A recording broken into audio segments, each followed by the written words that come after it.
Hey guys, welcome to this week's podcast episode for the Financial Freedom Podcast. I'm really excited about today's guest, Christine Michaelis. She's a marketing and creative startup coach. She's an entrepreneur and she's based out of Italy. And thank her for the time difference. And it's going to be a fantastic conversation about marketing, entrepreneurship, and health and well-being in today's time. So, Christine, welcome. Hello, thank you so much for having me. Thank you. Yeah, I'm in Italy. It's very hot here at the moment. Yeah, same here. I think it's the whole climate change, global warming.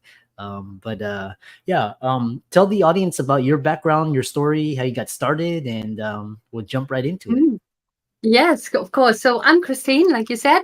Originally, I'm from Germany, actually. So I'm German. I lived in the UK for a long time, longer than I wanted, actually, about 10 years before I moved to Sweden and then moved to Italy for all kind of reasons that I can outline later, but mainly for business and to Italy, actually, for love in the end. So that's nice. And my background is marketing and advertising. I've done that more than a decade before I thought, it's not what I want to do for the rest of my life anymore. So somehow I became an entrepreneur. I always call myself an accidental entrepreneur because I never wanted to have my own business, but I did coaching training, neurolinguistic programming, and I started working with entrepreneurs and small businesses, startups in that region. And I absolutely loved it. And I was like, yes, I'm going to continue with that. So 11 years into the journey of my entrepreneurial journey, I'm working with entrepreneurs and support them with 3 pillars. So one is the starting out bit, one is the marketing bit, and one is the health and well-being, because I think a lot of times entrepreneurs miss that work-life balance that they should have because they love so much what they do, and it's a never-ending work, and you don't just switch off at 5 o'clock, but you should, and that's what I've done. And I had to learn it a bit the hard way, to have really strict deadlines for myself and also separate my business life from my personal life. Yeah, I love that. And for the longest time I tried to avoid calling myself an entrepreneur because it just, you always think of entrepreneurs as kind of, there's this, now it's more mainstream, but in the past it was kind of a bit sketchy, but so yeah, and also always the hassle, always hassling, and we're in the hassle mode and we need to do this and that, and it's not like that. Yeah. Selling and kind of just pushing and very pushy, so exactly. No, we can be zenpreneurs. Yeah. We I can love be that. in balance. Yes, that's going to be coming out soon as well. Yeah, zenpreneur. Yeah, I love that. Yeah. So one thing is talking about is you talking about this. What I love about yours is you have this health and well-being component, because a lot of entrepreneurs are just money focused or success, kind of Instagram, all that, but you have the happiness formula, health and well-being. Kind of talk about that. Yes, I do I did develop the happiness formula, and exactly for those reasons we just mentioned. And just to keep the long story short, why I actually wrote this and why I came up with that is that a few years back I had a really difficult time. Let's say I did work too much. There were health issues in my family, and I have for more than 20 years now, I have tinnitus in my ear. So everyone that doesn't know what that is, it's that constant noise in your ears, ringing or any other noise, really. And I went back to the doctors thinking maybe 20 years on, there's some new things. And the doctor took a scan of my head just to make sure everything's okay with my ears, and said, "Oh, good news. Everything's okay with your ears, but you have a brain tumor." And I was like, "What?" And basically, I keep that story short because we also want to talk about other things, but that's basically how it came about. And 3 months into lots of new scans and blood tests and everything, they said, "Oh, it's not a brain tumor." So it was just a stupid doctor that didn't know how to deliver a message saying, for example, "There's something unusual, we should look into it." No, it said, "You have a brain tumor." And I was thinking I'm dying. But all of this made me one of the happiest and luckiest people alive, I think, because it wasn't a brain tumor. So I'm very grateful for that. And it shook up my life and made me reprioritize life, actually, and not just the work. And that's how my search for happiness started, really. And I took some years to look into research and to read books, and became a certified happiness facilitator, and did online courses at Yale University for well-being and all of that. And I put that all together in a book, The Happiness Formula, and came up with this formula and to help other people on their search of happiness. And I know there's a lot out there, but what I found is also it's not so much practical things out there. It's always the theory and the knowledge. But I always say knowing is not enough. You actually have to do things. So if you want to change things in your life, you have to take certain steps and do things. And that's how I came up with this formula, which uses an acronym SMILE. Because I think smile is contagious and it's a joyful and happy thing to do. And that's why I created the acronym SMILE to define the happiness formula. So that's just like the big introduction of how I actually came up with that. Yeah. It's thank goodness you're, it's health and well-being, and it's always something for a shock or a scare to kind of wake, and then get you people to appreciate.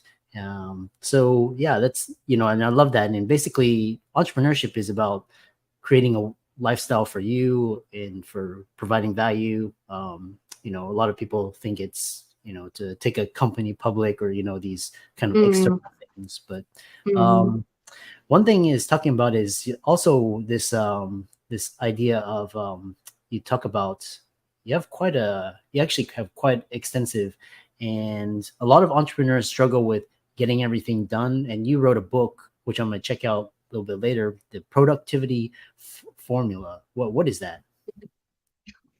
Yes, I do also develop like you can see, I love formulas. I love step-by-step things, and I love acronyms to use them.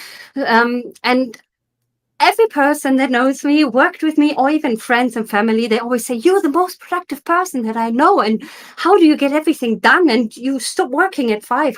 Do you actually sleep? And all these things. So I never wanted to write a book or something about productivity, because there's so many things out there, and there's so many good things out there as well.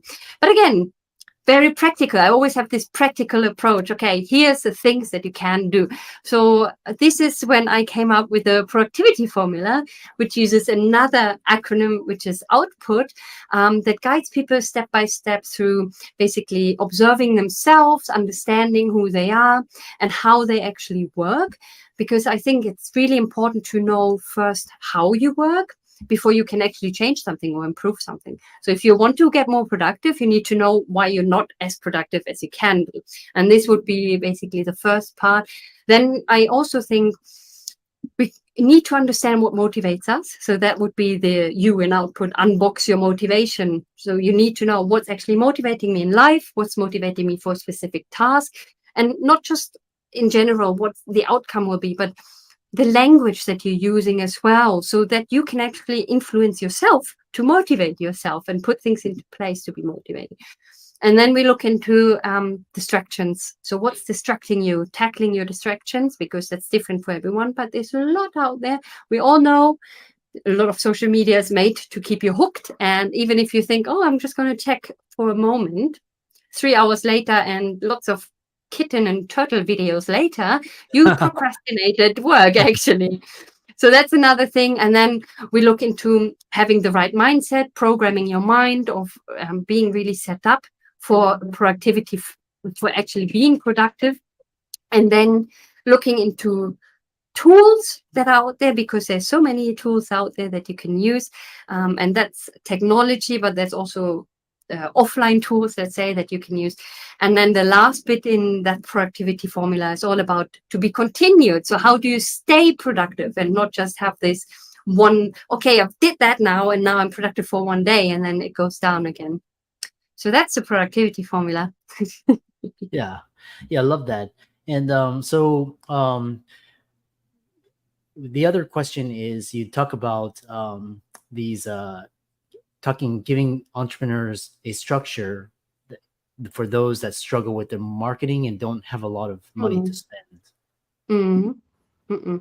Yeah. So exactly, because obviously we don't have so much money to spend as entrepreneurs when you start out. I mean, we're not talking about these startups that you also mentioned that want to have their company go public and then maybe sell their company or anything like that. It's about making use of your time in the most productive way and focusing on low and no cost marketing ideas that people can use. And also there, of course, guess what? There's a formula for that. So I developed the marketing formula, but basically I focus on the low and no cost marketing ideas to help people through that, where first of all, you need to look at the basics about your business, about your ideal client. So who do you want to sell to? Because if you try to sell to everyone, there's no point, because no one will feel that you're talking to them. Then we also look at your mission statements, all the single task involved. And then it's about creating a marketing plan, because I think it's really important to have a strategy and a plan in place, so that you can calculate how much time and money do you actually throughout the year, to be able to calculate that in. Yeah. Yeah. And what are some, I know you don't have to give away the secret sauce, but like kind of a real high level, low and no cost marketing ideas for entrepreneurs? Yes, of course, sure. So I think if you would ask me the one thing an entrepreneur needs to do, it would be networking for me. So networking is one of the main things no entrepreneur, no matter what you do, can do without, because there's so many good reasons for that. Benefits are you build your network. You might find partners that you want to collaborate with on some projects. Of course, you might find some clients. You might find some suppliers, actually, and you also find a shoulder to cry on, because it can be a very lonely and a very difficult journey. And as an entrepreneur, no matter what industry they're in, we go all through similar challenges. So you also get some solutions to some problems that you might have. So I think that's the number one thing everyone needs to do. We can obviously talk about social media is another thing, but also there, you don't have to go on all social media to try to do it all at once, because that's what a lot of people try to do. Oh, I schedule this on Instagram and then I schedule the same thing on LinkedIn. Also there, you need strategies, and you need to focus on the one that is really that you're comfortable with using, and also that where your ideal clients are. And then you master that. And by mastering, I don't mean you have to have 10,000 followers and things like that, but you feel comfortable with it. It's a habit, and you're easy to fill in some content there as well.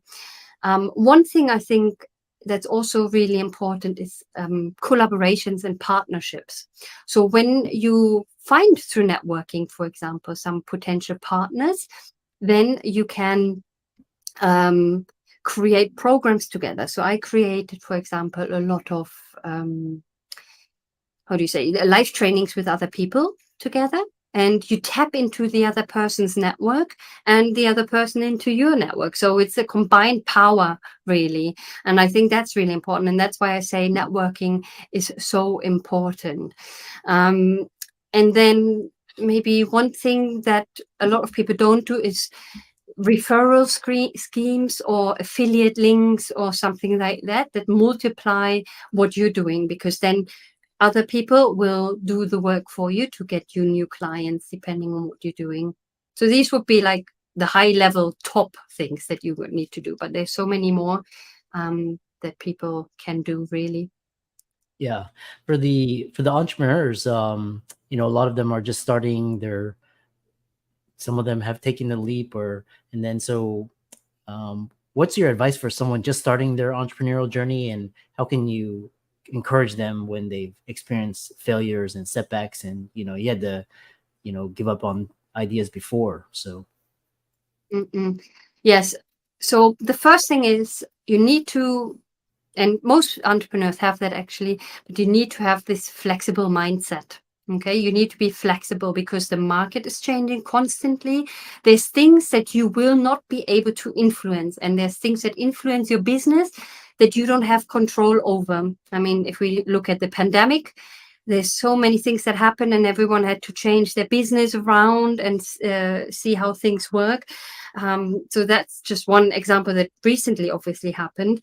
There are things in your control, and you should always listen to what's happening in the market, listen to feedback, and be flexible around what happens. A lot of times entrepreneurs are so in love with their idea and their business that they think, no, it's like that, and I do not want to change that. It's going to be like this no matter what the feedback is. But if you get feedback that you have to change, or maybe completely the idea, or just edit a bit the idea, then make sure you are set up to be able to do that, and also you have the mindset to be able to do that. Yeah, I love that. Lastly, how can entrepreneur bring authenticity into all areas of life and business? And how can people check you out? You're quite active on social media, follow you, etc. Yes. So the first part about the authenticity is it's one of my core values, and I think it's so important. The main thing is, of course, knowing first of all who you are and what you stand for. Before you can actually be authentic, you need to know what that means to you. And there's some work that needs to be done for that kind of things. And we all know that we speak different and react a bit different when we talk to friends, when we talk to our partner, when we talk to clients, when we talk to suppliers, when we talk to a boss at work or something like that. And that is okay. It doesn't mean that you're always that one person. However, you can bring in your personality wherever you are, because if you pretend to be someone else, guess what? People will know because they will feel something is off, and you will also not be happy because you're just pretending to be someone and you can't live up to that standard. So own your weirdness, own who you are, and put that into every situation that you're in. And where people can find me, I think the best way, so I'm most active on LinkedIn. And if you go to creativestartupacademy.com, you will see at the bottom all my links to my social media. But also, like I said, feel free to connect with me on LinkedIn. It's always lovely to meet new people. I will probably ask you to have a one-to-one with me to get to know each other better. Just an intro call, because I like to have people in my network that I actually know more about, and not just an anonymous connection. Yeah, I love that. I just I love your views, because sometimes on social media, you connect, and then oh, we have someone in common, and they're like oh they're like it's just kind of in this really very connected world. It's it's easy to overlook, and I love this really substantive, like Yes. deep connections, deep conversations, meaningful. So and looks like you're on LinkedIn, Instagram, Twitter, as well as YouTube. Check out that. Mm-hmm. Check out your book. Looks like you've written 20 books. Yes. Wow, so that's quite a number, and very prolific. So your website's Creative Startup Academy, and so all of your resources will be in links and show notes. And Yes. thanks so much for coming on. Thank you so much for having me. Thanks everyone for listening and watching.